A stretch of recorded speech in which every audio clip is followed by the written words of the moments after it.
Hello student, स्वागत है आपका अपने चैनल स्टडी विद मी पाठशाला में। आज हम इस वीडियो में पढ़ेंगे क्रिया, जो कि हमारी हिंदी सीरीज का चौथा पार्ट है, जिसमें हम पढ़ेंगे क्रिया। इसमें पढ़ेंगे हम क्या क्या, देखते हैं इस पोस्टर के आधार पर क्रिया किसे कहती है, क्रिया के आधार पर क्रिया के भेद क्या होते हैं, इसके बाद इसको कैसे पहचानेंगे और इसमें सबसे पहले पहचानने की क्या क्या तरीके हो सकते हैं, इसको भी हम देखेंगे। जैसे यहाँ पर देखिए कोई ट्रिक लिखी है, परिभाषा भी लिखी है, जिन शब्दों में किसी के कार्य होने करने का बोध होता है उसे हम क्रिया कहते हैं। जैसे यहाँ पर एक ट्रिक है सपना, जिसमें लिखा है खाना, सोना, बोलना और सोचना। ये सारी चीजों से मिलकर क्या बनती है, हमारी क्रिया बनती है। तो चलिए आगे बढ़ते हैं।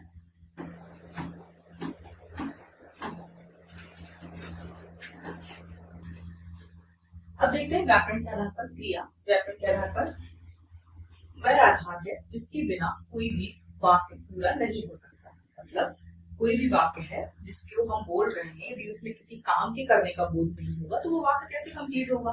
तो वही इसमें बताया जा रहा है कि क्रिया के बिना कोई वाक्य कंप्लीट नहीं हो सकता।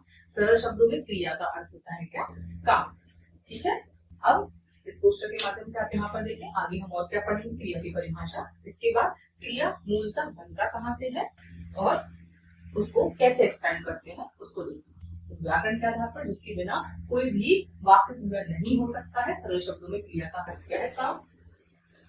क्रिया की परिभाषा अब आप इसको नोट डाउन भी कर सकते हैं, जिन शब्दों से किसी कार्य के करने या होने का बोध होता है। ये सबसे इजीएस्ट परिभाषा है, जिन कार्य शब्दों से किसी कार्य करने या होने का बोध होता है उन्हें हम क्रिया कहते हैं। जैसे राम पढ़ रहा है, अब जैसे ये पढ़ हटा दी जाए तो यहाँ पे समझ नहीं आएगा क्या सेंटेंस है। राम रहा है, क्या कर रहा है, तो काम किया जा रहा है। वर्षा हो रही है, काम अपने आप हो रहा है। मोर नाचता है, तो यहाँ पे देखेंगे कि किस प्रकार से क्रिया हो रही है। ये सारे एग्जाम्पल है। अब देखते हैं क्रिया शब्द जो है वो आते कहाँ से है, तो जिससे अब इसको धातु के द्वारा समझते हैं। क्रिया का जो मूल रूप है, क्रिया का मूल रूप जो है उसे धातु कहते हैं। जब धातु में ना प्रत्यय जोड़ दिया जाता है तो वह क्रिया का सामान्य रूप बन जाता है। अब प्रत्यय मतलब क्या होता है, प्रत्यय मतलब किसी शब्द के बाद में कोई शब्द जोड़ दिया जाए उसको हम प्रत्यय बोलते हैं। मतलब आगे लगने वाला, पीछे लगने वाला कोई भी शब्द हमारा प्रत्यय कहलाता है। अब जैसे धातु पढ़, लिख, जा, खा, सो, अब इसमें हमने क्या लगा दिया, ना लगा दिया, तो पढ़ना, लिखना, जाना, खाना और सोना ये सारे धातु से क्रिया में बदल गए। तो अब जैसे हम बोलते हैं ना कि वह पढ़ रहा है या मुझे पढ़ना है, तो इस प्रकार से हम धातु से क्रिया शब्द तक पहुंचते हैं या फिर क्रिया शब्द बनते हैं। अब आगे देखते हैं क्रिया के भेद। मुख्य रूप से क्रिया के दो आधारों और क्रिया को दो आधारों पर ही बांटा गया है। तो मेन तो यहाँ पर है दो आधार, कौन से हैं, कर्म के आधार पर, दूसरा प्रयोग और संरचना के आधार पर। कर्म के आधार पर भी देखिए सबसे महत्वपूर्ण है जो परीक्षाओं में अक्सर पूछे जाते हैं, जो कि है आकर्मक और साकर्मक, इंट्रांजिटिव वर्ब और ट्रांजिटिव वर्ब। मतलब जिसमें काम के होने का पता चले और जिसमें कर्म ऑब्जेक्ट को या क्रिया पर उस पर फर्क पड़े, उससे संबंधित है। अब प्रयोग के आधार पर भी चार प्रकार के, संयुक्त, प्रेरणार्थक, नाम धातु और पूर्वकालिक। इसको आगे अच्छे से समझते हैं। अब देखिए यहाँ पर क्रिया के भेद देखिए, मुख्य रूप से हमने दो भागों में बांटा था।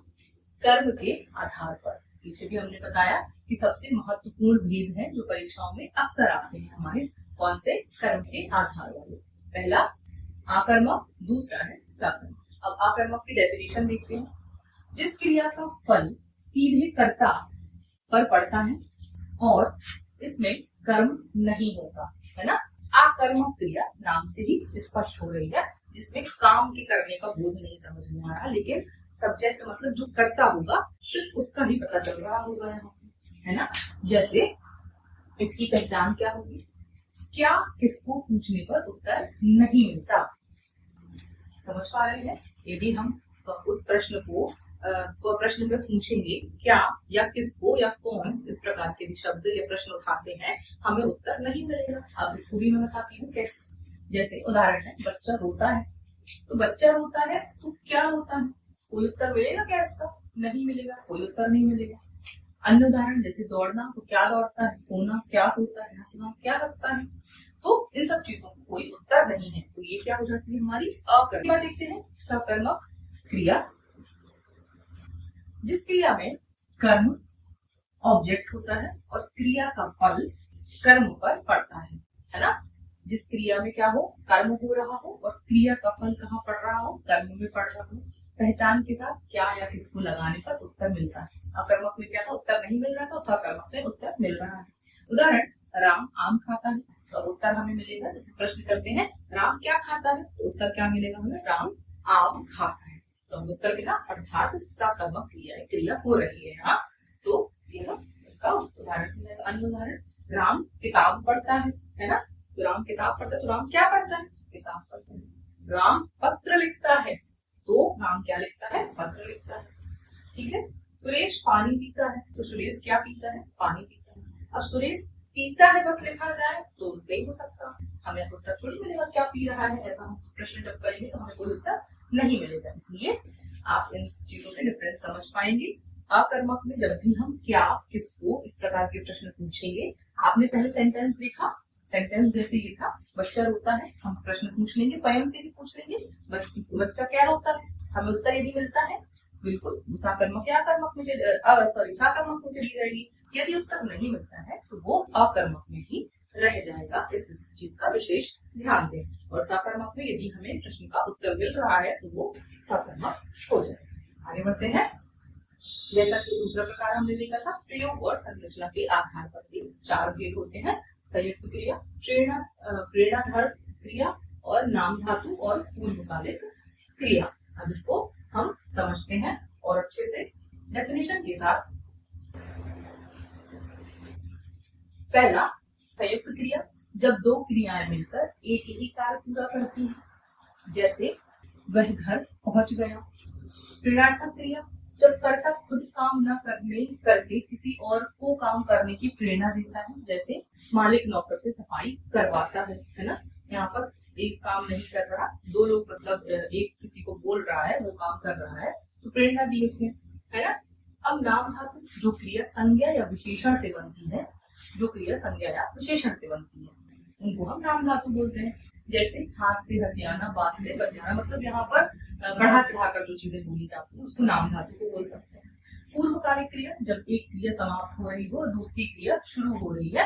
जैसे वह पढ़कर सो गया, मतलब एक काम उसने खत्म किया और दूसरा चालू करने वाला होगा, तो उसको हम बोलेंगे क्या, पूर्वकालिक क्रिया। तो ये हमारे प्रयोग और संरचना के आधार पर मुख्य रूप से हमारी सकर्मक और आकर्मक पे भी आपको फोकस करना है। ये आपको याद रखना है कि कभी आए तो इसको भी आपको मालूम होना चाहिए। अब क्रिया की पहचान की ट्रिक, जो कि मैंने आपको पहले से ही बताई थी। सकर्मक में क्या है, उत्तर मिले, और आकर्मक में क्या है, उत्तर ना मिले, तो समझ जाए कि वह अकर्मक। तो वाक्य में क्रिया से पहले क्या लगाकर हमेशा आपको प्रश्न पूछना है, जिससे आपको उत्तर की प्राप्ति हो। तो सकर्मक उत्तर नहीं मिलता है तो वो आकर्मक हो जाएगा। एक बार ध्यान से इसको आप अच्छे से डेफिनेशन और सकर्मक आकर्मक को आप दोबारा पढ़ें, तो आपके सारे डाउट्स क्लियर हो जाएंगे। आई होप आपने इस क्रिया के वीडियो को बहुत अच्छे से समझा होगा। यदि आपको यहाँ पर कोई भी डाउट लगता है तो कमेंट में प्लीज लिखें, तो मैं आंसर देने की पूरी कोशिश करूंगी। सो आई होप आपको ये वीडियो अच्छा लगा होगा। प्लीज हमारे चैनल को लाइक शेयर सब्सक्राइब करते रहिए, ताकि हम आपके लिए ऐसे ही फ्री कोर्स लाते रहें। Thanks for watching.